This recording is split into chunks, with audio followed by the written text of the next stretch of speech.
Assalamualaikum warahmatullahi wabarakatuh.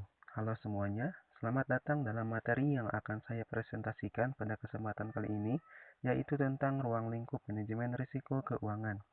Sebelumnya, perkenalkan nama saya Hadi Permana. Saya adalah mahasiswa Universitas Nusa Putra, Program Studi Manajemen semester 5. Hari ini kita akan menjelajahi konsep-konsep penting dalam manajemen risiko keuangan dan mengapa ini begitu relevan bagi perusahaan dan individu. Jadi, pertama-tama, apa sebenarnya manajemen risiko keuangan? Nah, ini adalah pendekatan strategis untuk mengidentifikasi, mengukur, dan mengelola risiko finansial yang mungkin kita hadapi.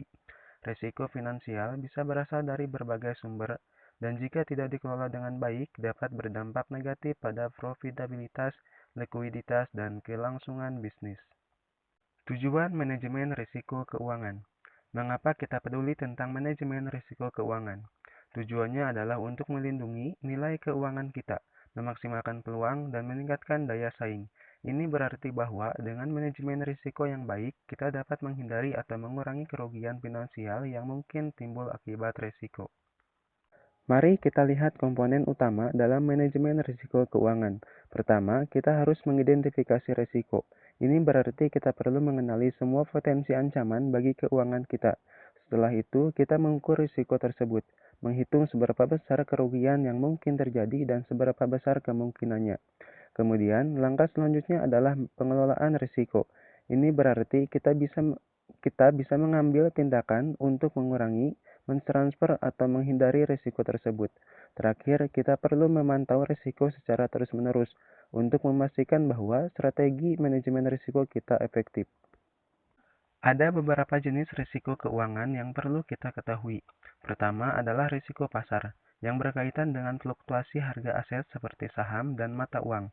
Lalu ada risiko kredit, yang terkait dengan kemungkinan pihak lain gagal memenuhi kewajiban keuangan mereka kepada kita.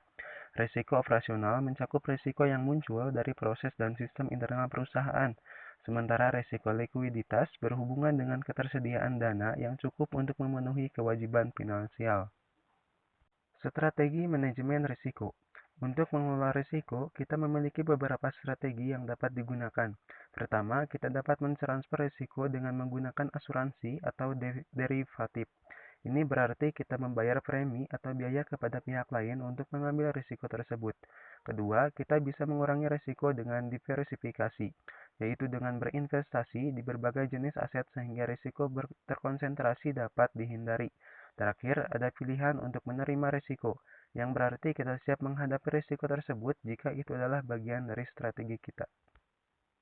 Dalam manajemen risiko keuangan, kita juga menggunakan berbagai alat diantaranya derivatif, seperti futures dan option, memungkinkan kita untuk mengunci harga di masa depan dan mengurangi risiko fluktuasi harga. Selanjutnya, asuransi. Asuransi adalah cara lain untuk melindungi diri dari risiko yang tidak diinginkan, seperti asuransi kesehatan atau asuransi kendaraan. Dan yang terakhir adalah diversifikasi. Ini adalah strategi di mana kita menginvestasikan dana kita dalam berbagai aset atau instrumen keuangan untuk mengurangi risiko konsentrasi dalam satu investasi. Kesimpulan. Jadi, intinya adalah bahwa manajemen risiko keuangan adalah langkah penting dalam menjaga keuangan kita tetap sehat dan mencapai tujuan keuangan kita. Dengan memahami dan mengelola risiko dengan baik, kita dapat melindungi nilai keuangan kita dan menciptakan dasar yang lebih stabil untuk pertumbuhan finansial yang berkelanjutan. Itulah inti dari konsep ruang lingkup manajemen risiko keuangan. Semoga materi ini bermanfaat bagi kita semua. Terima kasih atas perhatiannya. Wassalamualaikum warahmatullahi wabarakatuh.